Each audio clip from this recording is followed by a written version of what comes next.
বন্ধুরা, আমরা সকলে জানি যে বাংলাদেশে শুধু ফার্স্ট নেম অথবা শুধু লাস্ট নেম দিয়ে ফেসবুক আইডি ক্রিয়েট করা পসিবল না। কিন্তু আমি আপনাদের আজকে দেখাবো কিভাবে শুধু ফার্স্ট নেম দিয়ে বাংলাদেশে থেকেই ফেসবুক আইডি ক্রিয়েট করতে পারবেন। তো চলুন দেখে আসি। এটি করতে হলে প্রথমে আপনার মোবাইলের প্লে স্টোরে চলে যেতে হবে। তারপর এখান থেকে একটি ভিপিএন ডাউনলোড করতে হবে। ভিপিএনটির নাম হলো ইন্দোনেশিয়া ভিপিএন। তো আমার আগে থেকে ডাউনলোড করা আছে, তাই আমি শুধু ওপেন করে দিলাম, আপনারা ডাউনলোড করে নেবেন।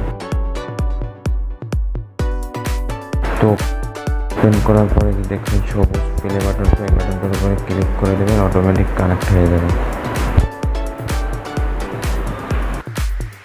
এখন বন্ধুরা আপনারা সরাসরি ফেসবুক অ্যাপে চলে যাবেন। এখানে বলে রাখি, ফেসবুক অ্যাপে যাওয়ার পর আপনার ফেসবুকের যে ল্যাঙ্গুয়েজটা এটা চেঞ্জ করে ইন্দোনেশিয়া ল্যাঙ্গুয়েজ করে দেবেন। তো আমি আগে থেকে করে দিলাম, তাই এখানে দেখায়নি। তো আপনারা ইন্দোনেশিয়া ল্যাঙ্গুয়েজ করে দেবেন। এরপর বন্ধুরা আপনারা ফেসবুকের সেটিং অপশনে চলে যাবেন নাম চেঞ্জ করার জন্য। আমি সেটিং অপশনে চলে গেলাম। তারপরে যে দেখেন উপরেরটা এটা ইংলিশে সম্বন্ধে জেনারেল সেটিং হবে, চলে গেলাম। তারপরে দেখেন নামের উপরে ক্লিক করলাম। তারপরে এই যে দেখেন এখানে আছে ফার্স্ট নেম, তারপরে লাস্ট নেম, দুইটা নেম দেওয়া আছে। এখানে আমি একটা নেম দেবো, একটা নেম দিয়ে দিলাম, নিচেরটা কেটে দিলাম।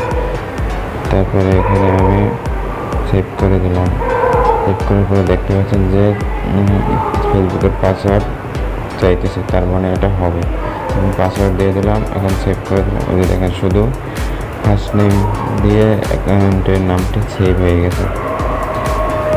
প্রোফাইলে গিয়ে আমি আপনাদের দেখাচ্ছি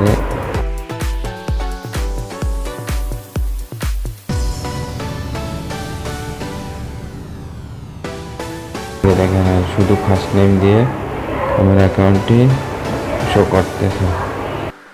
তো এইভাবে বন্ধুরা আপনারা আপনার ফেসবুক অ্যাকাউন্টে সিঙ্গেল নাম দিয়ে ইউজ করতে পারবেন। বন্ধুরা, আমার ভিডিওটি যদি বিন্দু পরিমাণ ভালো লাগে থাকে তাহলে অবশ্যই একটা লাইক দিয়ে দেবেন এবং কমেন্ট করে জানাবেন। ধন্যবাদ।